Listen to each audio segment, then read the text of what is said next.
Friends, कैसे हो आप। स्वागत है आपका मेरा YouTube channel online PCB tutorial में। आज मैं आपको बताने जा रहा हूं और पढ़ाने जा रहा हूं क्लास 12 का बहुत ही important topic human health and disease. और मैं आपको ये क्रैश कोर्स पढ़ाऊंगा, और वो भी उनके लिए जो बच्चे 2021 के इंटरमीडिएट एग्जाम में बैठने वाले हैं। और ये क्रैश कोर्स कंप्लीट होगा हिंदी में, और क्रैश कोर्स में आपको मैं प्रोवाइड करवाने वाला हूं बहुत सारा MCQ, subjective question, short notes, और मैं आपसे टेस्ट भी लूंगा। इसके लिए आपको तैयार रहना होगा।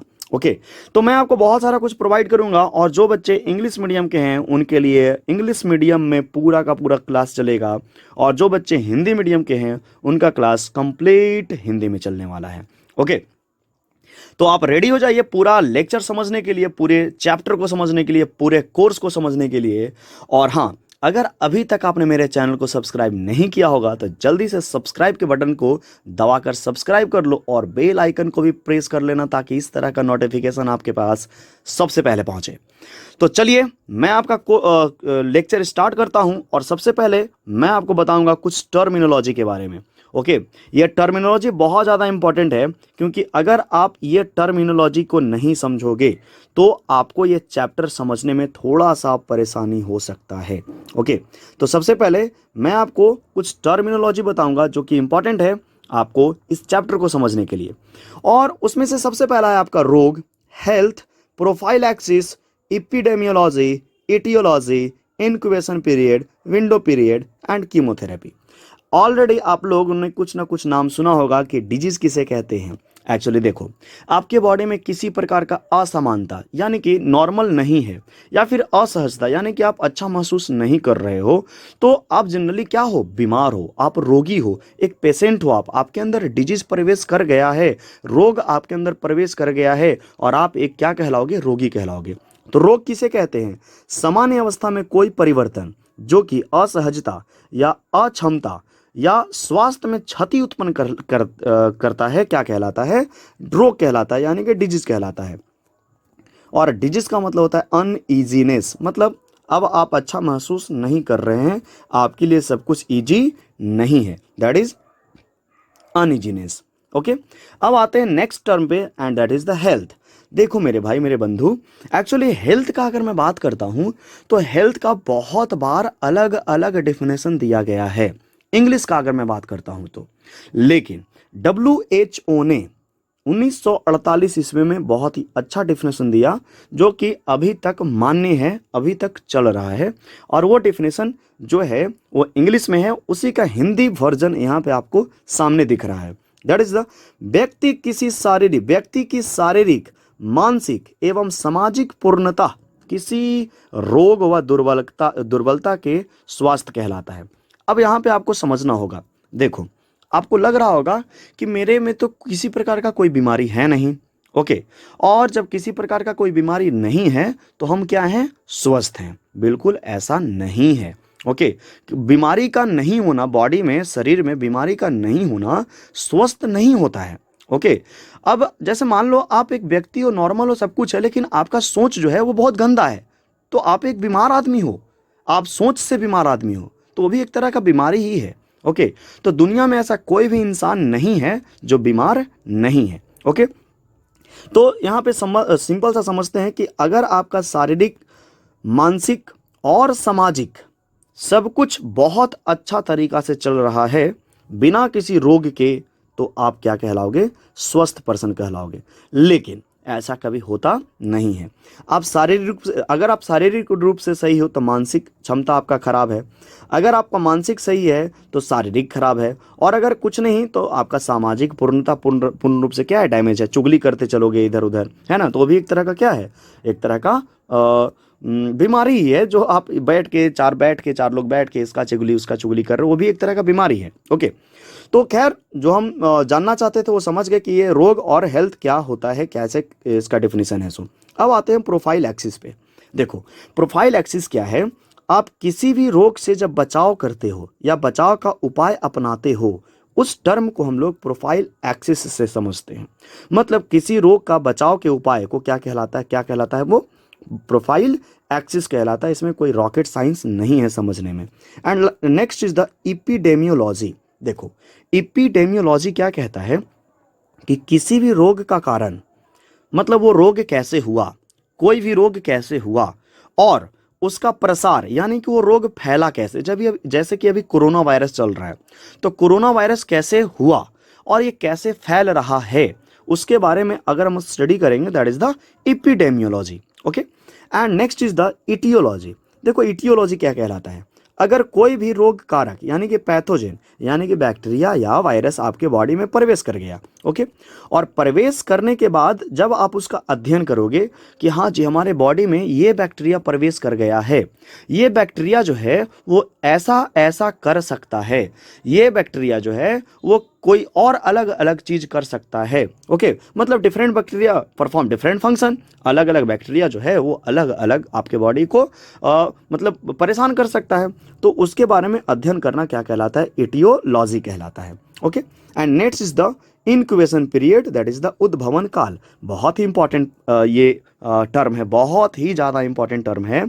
ये कहता क्या है, थोड़ा समझना, बहुत ही आसान भाषा में मैं आपको समझाता हूँ। देखो, मान लीजिए आपका कोई बॉडी है, आप मतलब आपका कोई बॉडी का, आपका एक ही बॉडी है। ओके, आपके बॉडी में अगर कोई भी रोग कारक प्रवेश किया, ठीक है, और जब भी रोग कारक यानी कि पैथोजन, पैथोजन यानी कि बैक्टीरिया या वायरस, ओके, प्रवेश कर गया आपके बॉडी में, अब कुछ दिन के बाद आपको जो है वो अच्छा महसूस नहीं हो रहा है, बुखार लग रहा है, सर्दी आ रही है, खांसी आ रही है, जुकाम आ रही है, मतलब उस बैक्टीरिया ने अपना प्रभाव दिखाना शुरू कर दिया और प्रभाव के कारण लक्षण दिखना शुरू हो गया कि ये बैक्टीरिया आया हमारे बॉडी में तो हमको सर्दी हुआ, खांसी हुआ और भी कुछ हुआ। ओके, तो बैक्टीरिया का आपके बॉडी में प्रवेश करना और उस बैक्टीरिया द्वारा लक्षण दिखाई देने लगना, ओके, क्या कहलाता है, इनक्यूबेशन पीरियड कहलाता है। आपके बॉडी के अंदर जब बैक्टीरिया प्रवेश कर गया और उस बैक्टीरिया के द्वारा जो भी लक्षण दिखाई देने लगा, उसी को क्या कहते हैं, इनक्यूबेशन पीरियड। तो पढ़िए इसको क्या कह रहा है, रोग कारक का शरीर में प्रवेश एवं रोग के लक्षण प्रकट होने के बीच का समय उद्भवन काल यानी कि इनक्यूबेशन पीरियड कहलाता है। ओके, तो इनक्यूबेशन पीरियड आप समझ गए होंगे किसको कहते हैं। ओके, तो हुआ क्या कि जब भी कोई बैक्टीरिया आपके बॉडी में प्रवेश किया और 2 दिन, 4 दिन, 5 दिन, 8 दिन के बाद जब उसका लक्षण दिखाई देना शुरू हुआ, तो बीच में क्या कर रहा था, बीच में नाश्ता कर रहा था क्या बैक्टीरिया, यस, वो नाश्ता ही कर रहा था, यानी कि आपके बॉडी से एनर्जी ले रहा था और वो डिवाइड कर रहा था, यानी कि मल्टीप्लाई कर रहा था। ओके, और मल्टीप्लाई कर करके अपना संख्या को बहुत ज़्यादा संख्या बना लिया और संख्या बनाने के बाद पूरे बॉडी में फैल गया और फैलने के बाद आपको वो बीमार कर दिया, आपको डिजीज कॉज कर दिया आपके बॉडी के अंदर। तो यही लिख रहा है, इस काल में यानी कि इंक्यूबेशन पीरियड में, इस काल में रोगाणु गुणन करते हैं, यानी कि मल्टीप्लाई करते हैं, अपने आप को, अपने आप का संख्या को बढ़ाते हैं। ओके, तो आपको ये इंक्यूबेशन पीरियड भी आई थिंक समझ में आया होगा। अब उसके बाद करते हैं विंडो पीरियड का बात। देखो, विंडो पीरियड एक बहुत ही इंपॉर्टेंट टर्म है, आपको ये समझना होगा, बहुत ही आसान भाषा में मैं आपको समझाता हूँ। देखिए, मान लीजिए आप कोई व्यक्ति हैं, आपके बॉडी में कोई बैक्टीरिया क्या हो गया, प्रवेश कर गया। ओके, और प्रवेश करने के बाद आप टेस्ट करवाएं तो आपका टेस्ट जो है वो कैसा आया, निगेटिव आया, यानी कि आपके बॉडी में प्रवेश तो कर गया है बैक्टीरिया, लेकिन आपका टेस्ट कैसा आ रहा है, निगेटिव आ रहा है, तो गड़बड़ तो होगा। ओके, क्योंकि बैक्टीरिया प्रवेश किया है लेकिन शो नहीं हो रहा है कि हमारे बॉडी में बैक्टीरिया प्रवेश कर गया है। ओके, लेकिन अब ये प्रवेश कर गया और उसके उस बैक्टीरिया अपने आप को शो करने में जो समय लगाएगा, क्योंकि शो तो तुरंत होगा नहीं ना, बैक्टीरिया अपने आप को डिटेक्ट तो करवाएगा नहीं, वो कुछ समय तक मल्टीप्लाई करेगा, आपके बॉडी के पूरे हिस्से में घूमे फिरेगा, देखेगा कहाँ कौन सा सिस्टम है। ओके, तो कुछ समय लगेगा, वो 1 वीक भी लग सकता है, 1 महीना भी लग सकता है, 10 महीना भी लग सकता है, 10 वीक भी लग सकता है। तो जब आपके बॉडी के अंदर बैक्टीरिया प्रवेश किया, ओके, और जब बैक्टीरिया डिटेक्ट हुआ, डिटेक्ट मतलब वो बैक्टीरिया का पता लग गया कि हमारे बॉडी में प्रवेश कर गया है, वो बैक्टीरिया आया है। ओके, तो प्रवेश करने और डिटेक्ट होने के बीच का जो समय है, वही समय कहलाता है आपका विंडो पीरियड। ओके, तो यहाँ पे जो है आपको हिंदी थोड़ा सा कष्ट होगा समझने में, लेकिन समझने का कोशिश कीजिएगा। यहाँ लिख रहा है, यह संक्रमण से प्रयोगशाला में संसूचित किए जाने तक का समय अंतराल, मतलब संक्रमण हुआ और प्रयोगशाला में जब तक इसका कंफर्मेशन नहीं आया कि ये बैक्टीरिया आपके बॉडी में है, तब तक के बीच का पीरियड क्या कहलाता है? Window period. And last one is the chemotherapy. आपको पता होगा कीमोथेरेपी किसे कहते हैं? कीमोथेरेपी मतलब केमिकल के द्वारा विभिन्न रोग का उपचार क्या कहलाता है? कीमोथेरेपी कहलाता है। तो आई थिंक ये कुछ टर्म हैं जो आपको समझ में आए होंगे, लेकिन मैं आपको कुछ टर्म और बताऊंगा जो कि बहुत ज़्यादा इंपॉर्टेंट है। उस टर्म को ध्यान से समझिएगा। देखिए, ये टर्म आपके सामने कुछ और है जो कि बहुत इंपॉर्टेंट है। मैं आपको इसके बारे में कुछ बताना चाहता हूँ और आपको समझना होगा, क्योंकि मैं फिर से बोल रहा हूँ, अगर ये टर्म आप नहीं समझे तब पूरा चैप्टर आपको समझने में कष्ट हो सकता है, परेशानी हो सकता है, दर्द हो सकता है, पीड़ा हो सकता है। तो पीड़ा नहीं होने के लिए आपको ये टर्म समझना होगा। और सबसे पहला जो यहाँ पे चीज़ लिखा हुआ है that is the immune system. Okay, और इम्यून सिस्टम जो है उसका इम्यून जो है, वर्ड इम्यून का मतलब होता है फ्रीडम। फ्रीडम मतलब स्वतंत्र, मतलब हमारे बॉडी के अंदर एक ऐसा सिस्टम है जो आपको किसी भी बैक्टीरिया या वायरस से या फिर रोग कारक से स्वतंत्र रखता है, यानी कि आपको रोग नहीं होने देता है, यानी कि आपको विभिन्न प्रकार के बैक्टीरिया या वायरस से बचाता है। उसी को कहते हैं इम्यून सिस्टम। तो देखिए उसके नीचे बहुत अच्छा सा, प्यारा सा, सुंदर सा, दुलारा सा एक डेफिनेशन लिखा हुआ है, दैट इज द शरीर का वह तंत्र जो शरीर को बीमारी से सुरक्षा प्रदान करता है, प्रतिरक्षा तंत्र यानी कि इम्यून सिस्टम कहलाता है। आपको समझ में आ गया होगा ये बात। आगे बढ़ते हैं। क्या लिखा है? कुछ शब्द जो प्रतिरक्षा से संबंधित हैं, some terms related to immunity, और ये टर्म जानना बहुत जरूरी है। और पहला इम्यूनिटी आपको मैंने अभी तुरंत बताया, शरीर की रोग अथवा रोगाणु के प्रति प्रतिरोधक क्षमता प्रतिरक्षा कहलाती है। यानी कि इसको सिंपल सा भाषा में समझते हैं, अगर आपका ये शरीर है और आपके बॉडी में कोई बैक्टीरिया प्रवेश कर गया, कोई वायरस प्रवेश कर गया, तो आपका बॉडी क्या चाहेगा? इस बैक्टीरिया को और इस वायरस को मार दें। ओके, तो जो सिस्टम, जो हमारे बॉडी के अंदर जो सिस्टम है जो बैक्टीरिया और वायरस को मारता है यानी कि आपको बचाता है, उस वही क्या कहलाता है? इम्यूनिटी कहलाता है। और आपके बॉडी को स्ट्रांग बनाता है उस बैक्टीरिया के खिलाफ, ताकि आपका बॉडी उस बैक्टीरिया से लड़ सके। ओके, तो वो चीज़ हमारे बॉडी में जो है उसी को कहते हैं इम्यूनिटी। शरीर की रोग अथवा रोगाणु के प्रति, शरीर की रोग, जो शरीर का आपका रोग है और जो रोगाणु है, जो बैक्टीरिया और वायरस है, उसके प्रति प्रतिरोधक क्षमता जो उत्पन्न कर रहा है वही क्या कहलाता है? प्रतिरक्षा कहलाता है। आई थिंक ये बात आपको समझ में आ गया होगा। अब उसके बाद बात करते हैं एंटीजेन। देखिए हमारे बॉडी में एक सिस्टम है इम्यून सिस्टम जो एंटीबॉडी का फॉर्मेशन करता है, एंटीबॉडी का फॉर्मेशन करता है। ओके, और ये एंटीबॉडी जो होता है वो प्रोटीनिशियस सब्सटेंस होता है, प्रोटीन का बना होता है। तो ये एंटीबॉडी करता क्या है? जो भी हमारे बॉडी के अंदर जो भी बैक्टीरिया या वायरस प्रवेश करते हैं उसको ये मारने का काम करता है। एंटीबॉडी जो है वो मारने का काम करता है। ओके, तो यहाँ पे लिख रहा है एंटीजन, थोड़ा समझो। एंटीबॉडी के उत्पादन को उत्प्रेरित करने वाले प्रोटीनीय पदार्थ एंटीजन कहलाता है। यानी कि सुनिए, थोड़ा ध्यान से समझिएगा। एक्चुअली एंटीजन एक ऐसा चीज है जिस पर एक कहावत बहुत अच्छा से सटीक साबित होता है, आ बैल मुझे मार। मतलब समझो इसको, मैं कैसे समझाता हूँ बहुत इजी वे में। मान लो आपका बॉडी है, आपके बॉडी में कोई भी बैक्टीरिया प्रवेश कर गया, लेकिन आपको पता होना चाहिए कि बैक्टीरिया के चारों ओर एक प्रोटीन का लेयर होता है, या फिर कोई भी जो रोग कारक होते हैं उसके चारों ओर एक प्रोटीन का लेयर होता है, और उसी प्रोटीन के लेयर को अपन कहते हैं एंटीजन। उसी प्रोटीन के लेयर को क्या कहते हैं? एंटीजन। ओके, अब जैसे ही एंटीजन हमारे बॉडी में प्रवेश किया, तो आपका जो बॉडी है, आपका बॉडी में क्या हो गया? ये बॉडी को आपका जगा दिया। जैसे एंटीजन आपके बॉडी में प्रवेश किया तो आपका बॉडी जो है वो जाग गया कि अरे बेटा हमारे अंदर कोई आ गया है, कोई घुसपैठिया घुस गया है, चलो इसको मारना है। ओके, जब तक एंटीजन नहीं आएगा तब तक आपका बॉडी जागेगा नहीं। ओके, तो एंटीजन जैसे ही प्रवेश किया तो उसके खिलाफ, एंटीजन के खिलाफ जो बनना शुरू होता है, जो बनता है, उसको कहते हैं एंटीबॉडी। और एंटीबॉडी बनेगा तब जब हमारे बॉडी में कोई भी एंटीजन प्रवेश करेगा। बिना एंटीजन के प्रवेश किए एंटीबॉडी बनता नहीं है। ओके, तो वही चीज़ ये बोल रहा है, एंटीबॉडी के उत्पादन मतलब फॉर्मेशन को उत्प्रेरित यानी कि स्टिमुलेट करने वाले प्रोटीनेशियस पदार्थ को क्या कहते हैं? एंटीजन। और मैंने अभी तुरंत आपको बताया कि प्रोटीनेशियस, ये प्रोटीनेशियस जो बोल रहा है प्रोटीनीय यानी कि जो बैक्टीरिया है, बैक्टीरिया के चारों ओर का जो लेयर है प्रोटीन का, दैट इज द एंटीजन, वही एंटीजन कहलाता है। अब आइए एंटीबॉडी, देखिए एंटीबॉडी में क्या कह रहा है। शरीर में एंटीजन के प्रवेश करने पर, ध्यान से सुनना, अभी मैंने तुरंत बताया था आपको, शरीर में एंटीजन के प्रवेश करने पर इस एंटीजन के विरुद्ध जो चीज बनता है वही कहलाता है एंटीबॉडी।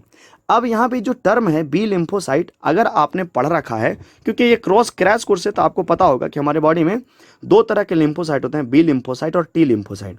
और ये जो बी लिम्फोसाइट है वो 5 प्रकार का एंटीबॉडी बनाता है, that is the IgA, IgD, IgE, IgM, IgG। Okay, तो ये सब जो है एंटीबॉडी है जो बी लिम्फोसाइट के द्वारा बनता है और किसको मारने का काम करता है?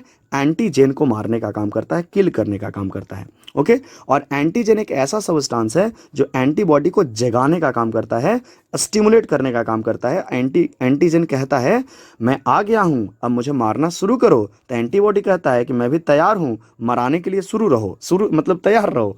हाँ जी, उसके बाद एंटी सीरम, थोड़ा समझिएगा एंटी सीरम किसको कहते हैं। देखो, एक्चुअली किसी जंतु का सीरम जिसमें किसी विशिष्ट एंटीजन के विरुद्ध एंटीबॉडी उपस्थित होता है, एंटी सीरम कहलाता है। मतलब किसी विशिष्ट एंटीजन के विरुद्ध, थोड़ा ध्यान रखना, किसी विशिष्ट एंटीजन, मतलब हर रोग का बात ये नहीं कर रहा है, किसी विशिष्ट। जैसे कि एक एग्जांपल लेते हैं, टेटनस, नाम सुने होंगे टेटनस। ओके, ये टेटनस में जो आपको सुई दिया जाता है, इंजेक्शन दिया जाता है, दैट इज द ATS, उसका नाम है पूरा एंटी टेटनस सीरम। तो ये जो सीरम है वो किसके लिए निकाला गया? टेटनस के लिए निकाला गया। और टेटनस एक विशिष्ट प्रकार का एंटीजन के कारण होता है, और उस एंटीजन या फिर पैथोजन का नाम है क्लोस्ट्रीडियम टेटनी।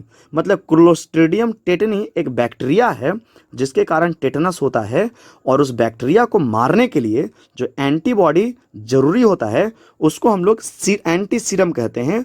और टेटनस वाले बैक्टीरिया को मारने के लिए जो एंटी सीरम बनता है उसका नाम है ATS, एंटी टेटनस सीरम। बात आपको समझ में आई होगी। ओके, और आगे बात करते हैं वेनोम। देखो, वेनोम एक पॉइजनस सब्सटेंस, जहरीला पदार्थ है जो कुछ विषैले कीट और सांप के द्वारा स्रावित किया जाता है। ओके, सांप या कीटों के द्वारा विषैला पदार्थ जो होता है वो वेनोम स्रावित होता है। आपने देखा होगा जब सांप काटता है तो सांप काटने के बाद आदमी बहुत ज़्यादा जो है वो मतलब मैक्सिमम केस में मर जाते हैं, या फिर अगर उनको जल्दी से आसानी से ट्रीटमेंट मिल जाए तो वो जीवित रह जाते हैं। ओके, तो वेनोम, तो सांप द्वारा जो काटा जाता है तो वेनोम जो है हमारे बॉडी में इंट्रोड्यूस करवा देता है सांप। लेकिन जब आप डॉक्टर के पास जाओगे तो डॉक्टर के बोलोगे कि हमें सांप काटा है, तो आपको एक दवाई देता है और उस दवाई का नाम है anti Venom. Okay, anti Venom. तो वेनोम को काटने वाला कौन होता है? एंटी वेनोम होता है। यहाँ पे अलग अलग केसेज हैं जो आपको क्रैश कोर्स में उतना मैं बताऊंगा नहीं। मैं आपको टर्म पे थोड़ा ज़्यादा टाइम इसलिए दे रहा हूँ कि ये टर्म आपको अगर नहीं समझ में आएगा तो आगे दिक्कत हो सकता है। ओके, तो वेनोम आपको समझ में आ गया। And fourth is the toxoid. देखो, टॉक्सवाइड भी एक तरह का बैक्टीरिया से ही निकाला जाता है। ओके, यहाँ पे लिख रहा है यह एक बैक्टीरियल ब्राहमिस मतलब बैक्टीरियल एक्सोटॉक्सिन होता है जो एक विशिष्ट प्रक्रिया के द्वारा डिटॉक्सिकेशन में परिवर्तित किया जाता है तथा रोग के विरुद्ध इम्यूनाइजेशन में सुरक्षा के रूप में उपयोग किया जाता है।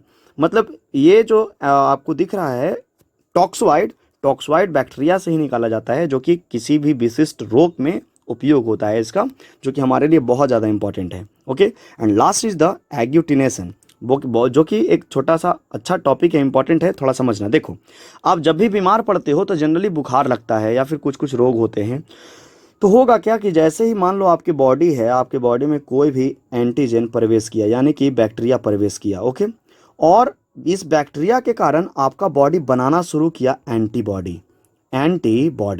अब ये एंटीबॉडी और जो बैक्टीरिया जो था आपके बॉडी में अंदर जो प्रवेश किया एंटीजन के साथ, ये दोनों में घमासान युद्ध होता है। ओके, मतलब एंटीबॉडी एंटीजन को मारना शुरू करता है और एंटीजन ये अपने आप को बचाने के लिए एंटीबॉडी से लड़ना शुरू करता है। ओके, अब ये दोनों में जो युद्ध हो रहा है, महाभारत हो रहा है, इसी प्रक्रिया को बोलते हैं हम लोग एग्यूटिनेशन। देखिए क्या लिखा है, एंटीजन एंटीबॉडी क्रिया।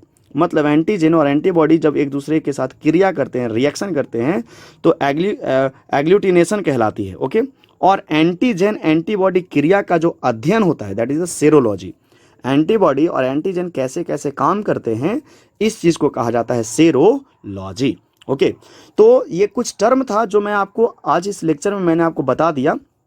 हो सके तो आप इसको अपने कॉपी में नोट कर लीजिएगा, जो कि बहुत ज़्यादा इंपॉर्टेंट है। अगला लेक्चर जो आएगा वो डायरेक्ट इंट्रोडक्शन होगा, और इंट्रोडक्शन के बाद मैं आपका टॉपिक प्रॉपर वे में शुरू कर दूंगा। तब तक के लिए धन्यवाद। पढ़ते रहिए और हमारे देश का नाम रोशन करते रहिए।